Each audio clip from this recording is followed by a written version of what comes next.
Break Fix's History of Motorsports series is brought to you in part by the International Motor Racing Research Center, as well as the Society of Automotive Historians, the Watkins Glen Area Chamber of Commerce, and the Argetsinger family. The Nazi Record Walken, or Record Weeks, 1939, the final act of an automobile speed folly, by Aldo Zana. Nazi Germany turned the automobile's high speed into a propaganda tool for its technical and industrial supremacy. With its domestic motor industry having fallen behind the US and France, the political establishment pushed for dominance in Grand Prix racing, launched an automobile for the masses, and developed a wide network of motorways. Connecting racing cars' high speed and the motorways was the Record Walk, an annual event launched in 1936 to conquer the highest speeds on a motorway. The last edition in 1939 was a relatively low-key event shadowed by the prior year's sensational Mercedes-Benz speed record and Bernard Rosemeyer's death. Nevertheless, the propaganda machine aptly broadcast the speeds reached on an arrow straight, level, and wide 10-kilometer motorway stretch north of Leipzig, purposefully built for the Record Weeks and the conquest of the world land speed record by a German driver on a German car on German soil.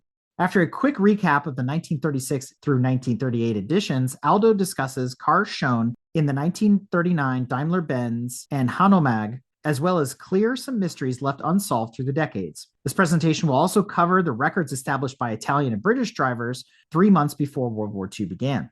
Aldo Zana is an Italian motor historian and journalist. After a PhD in theoretical physics at the Milan University and at the CERN, the European Physics Research Center in Geneva, he switched to a managerial career in corporate communications while continuing with motor journalism. Zana started writing articles for motor magazines in the mid-60s as a freelance editor of Autosprint and Rombo weeklies, developing an inclination towards history and historic cars and races. Since the late 80s, he has become a regular contributor to Italian and foreign historic car magazines. His recent automotive books include A History of the Sports Prototype FIA World Championship, The Lives and Races of Italian Drivers, The Motor Racing Scenario of the 50s, and the story of the forgotten Milano car shows from 1901 to 1947. Aldo is a longtime member of the SAH and the Italian Association of Motor Historians, former member of the History and Museum Commission of the Italian National Historic Car and Bike Association, and the Italian Guild of Science Journalists. Our next presentation is a Zoom presentation done by Aldo Zana. Okay, good evening, ladies and gentlemen. I'm here talking, hopefully, in understandable English. I apologize for my heavy Italian accent, but I will talk about something relating to Germany. So it will be a bit difficult to understand an Italian speaking about something German. But anyway, I will try to do my best. I will talk about the Record Week organized by the Nazi government of state in 1939. In 1939, German racing car and the drivers dominated Grand Prix racing. So the dominance started with Mercedes-Benz in 1935. Bernd Rosemeyer, the new Auto Union star driver, won the European Championship 1936. In 1936, the Nazi Organization for Motor Racing launched a special event in order to conquer the total superiority of the German racing car and promote the Autobahn, the highway, the new. So the first record Woche, or speed of the record, was held in 1936 on a flat and they are straight section on this Autobahn or highway between Frankfurt Airport and Darmstadt. There was 25 kilometers and it was carefully arranged, organized for having all the record for the 5 kilometers and 5 miles on this stretch of Autobahn. The record walk was held for 3 years. You can see from this slide how difficult it was to drive very fast on this motorway because it was a 2-lane, quite more than for the time, but with some grass median and bridges crossing the highway with a central pillar. So that was very dangerous. And in 1938, they held a special event only on 1 day long in 1938, called by Mercedes-Benz in order to correct the failure they had in the record week of 1937. In that morning, that cold morning, January 28th, Mercedes, the new W25, or I'm not sure, because there are no definite document about the name of the chassis of the car. So I think it was a 1925R, but someone written that it was the W125 number 11. So anyway, Caracciola, driving this Mercedes-Benz, reached the astonishing speed of 432.69 kpm. That is 268.86 mph. In the same morning, the Auto Union was on the motorway, on the highway, with Rosemeyer, with a special model of Traulinenwagen, they called it, so the record car that was modified in 1937. Rosemeyer had an accident and the car destroyed after having lost ground effect. And so it was a beautiful day for Mercedes, was a tragic day for the German motorsport. After that, we came to the 39 Recordwoche. That was the final end of the Recordwoche. And the site chosen for the Recordwoche was a new stretch of the Autobahn under construction between Leipzig and Berlin. It was a 9.4 kilometer long dead straight and dead flat, and they decided to pave over, in other words, to put concrete on the center, on the median center. So the usual track width was 27 meters, that is 88.6 feet, and overpasses very deliberately built in a single arch without a central pillar in order to avoid any danger for the driver. The length of 9.4 kilometers was very strange, but was forced by the presence at one end of a Nazi VIP land, and they didn't want to destroy or to disturb the poor Nazi whip. So there were two small gentle bends at the end of the flat and the straight section in order to have some more space for braking and acceleration. But with 1.5 kilometers, slightly less than 1 mile for braking was too short. But anyhow, they went there. So the new Recordwoche was scheduled for October 28th, but the highway was not ready. So they postponed it to February 29, and that was the record week of 29. And the only player available was Mercedes-Benz, because Auto Union, having lost Rosemeyer in 1938 and lacking the wisdom of Professor Porsche, who left the company at year-end 1937, Auto Union refused to participate in such a gamble of known speeds that resembled to sheer lunacy.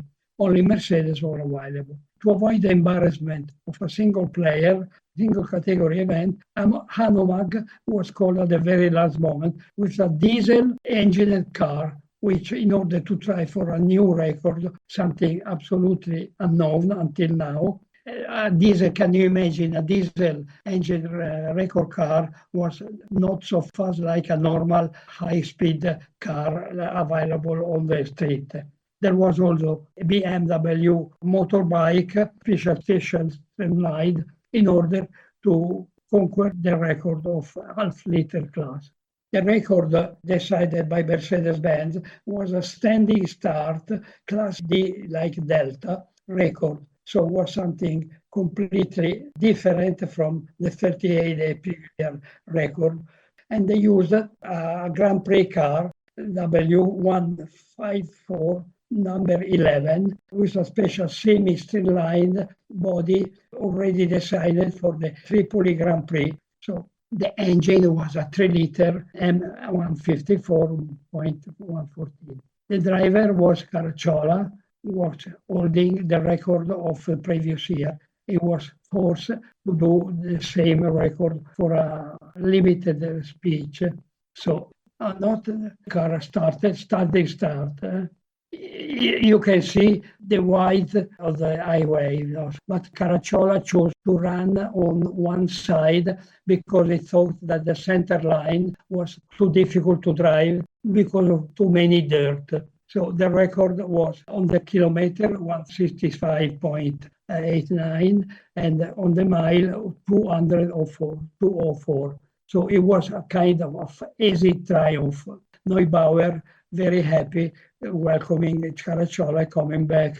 The old record was already set in 1936 by an Italian driver with the German-sounding name of Furmanik, and he did the record on the Lucca motorway near Florence in Italy. It was an easy improvement of 16.6% on the kilometer and 23.6% on the mile. And on February 14, the final day of the record Woche, Caracciola drove again the 3-liter car, W154, to improve by 1% the record. Then on February 9, the second day of the record Woche, Mercedes used their fully streamlined car of 1938, but with a 3-liter engine for the Class D Delta Flying Start record. And Caracciola achieved on the return run a speed of 406 kilometers per hour. So it was an astonishing result because first time that a 3-liter car went beyond 400 kilometers per hour. So you can see the equivalent of kilometers in miles. In mph, it doesn't mean anything, but for European and for German, especially 400 kilometers per hour mean something. So the press was very keen on the record. There are many articles about the new record claiming the 400 kpm record, while the PR department of Mercedes-Benz, while record by Anomac was nearly ignored by the people, only the officials, and the record with the 1.9 liter diesel engine, 35 bhp, was very low. Nothing, the aerodynamic was very fine, and the driver was a company engineer. Anomac was a producer of agricultural tractor, used the record, the 96.9 mph, to claim the quality of their engine. Then there is a final act after the record Woche. On June 2, 1938, the final there were two recordmen. One was Italian, Count Giovanni Lorani, and another was an Englishman, Goldie Gardner, and they chose Dessau Autobahn to establish the record for small classes. So Goldie Gardner was a very famous British recordman. In his career, he held 152 national, international, and overall records, and noted that Goldie Gardner was limping due to a wound inflicted by the German force during the Great War. But he didn't care to head again to Germany to satisfy his thirst for the records, and noted that in less than 2 months, UK and Germany would be at war again one the other. So Goldie Gardner was there. And he went with a small engine and 1.1 liter engine, 4-cylinder engine, supercharged, of course, the MG EX 135. He went to 329 kph record on the mile, so was an astonishing speed. That was noted that he chose to try to run on the central band. The other recordman was Count Giovannino Lurani, who drove a small 370cc Guzzi motorcycle with a special streamlined body that was like an eggshell. And he reached 172 kpm for the Flying Start kilometer. And he also did the 10 kilometers record And he told later that it was difficulty keep himself awake during the about 20 minutes of driving back and forth on that highway across a flat and fatal scenery. So that was it for the 1939 Recordwoche and for the south section of the highway. But there is a small mystery about the Mercedes car. First of all, in the south, that February 8th, there were two record cars, not only one, not only the Class D record car, but there were two. The photos of both cars were mixed up in the Daimler-Benz archives, and I found these photos, which clearly show two record cars, not only one. I highlight the exhaust on the car, and this is quite different from the Class D W154 car. And there are small differences, very subtle, but you can note the difference. And on the left, you have the W152/3 car, so the Class B Bravo class. And on the right, you have the Class D Delta car. So you notice the small difference, but there are different. There were two cars, but the problem that Daimler-Benz decided to cancel W125 car because it was a failure, because it didn't work. The engine was very worn out, and Caracciola refused it. So in Nazi Germany, failure was not a concept accepted in Nazi Germany. Now, if you allow me, I will tell you the real story. So it's this car, the Mercedes D80, 1939, was the car designed for the absolute land speed record at that point held by the British. The car was designed by Professor Porsche starting in 1937, and the shape of the body with the long tail in order to have the center of pressure behind the center of gravity, the two winglets at this side on the center of gravity, and the engine was supposed to be an aero engine, Daimler-Benz 601 or 603, and the car by fall 1939 was completed, but it never ran a single centimeter, a single feet on its own power. You can see on this photo that the engine is on site, but it was only tried once on a test bed, and it was a disaster. So they stopped any progress on that car.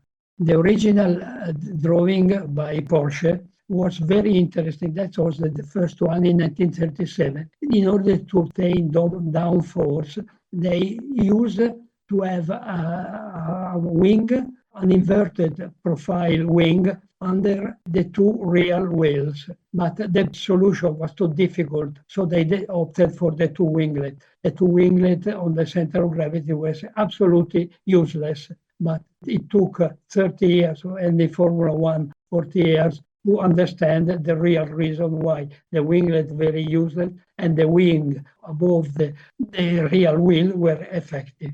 So more or less, the South Straight was built for this car, which was absolutely impossible to run on it because it was too short, and not the car would have the brakes in 1.5 kilometers to stop from 600 kilometers per hour. It was absolutely impossible. But anyway, they did it, and they obtained money from the state for this car, and which still exists, while the frame is somewhere in the Stuttgart factory of Mercedes.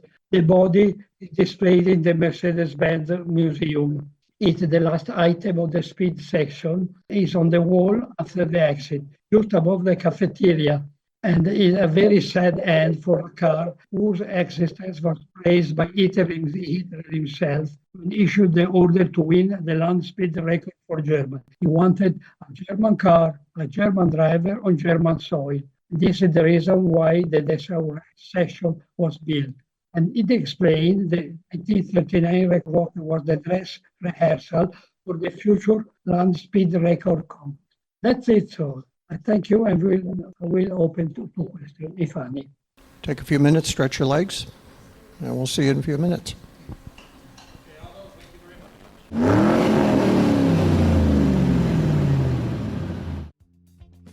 This episode is brought to you in part by the International Motor Racing Research Center.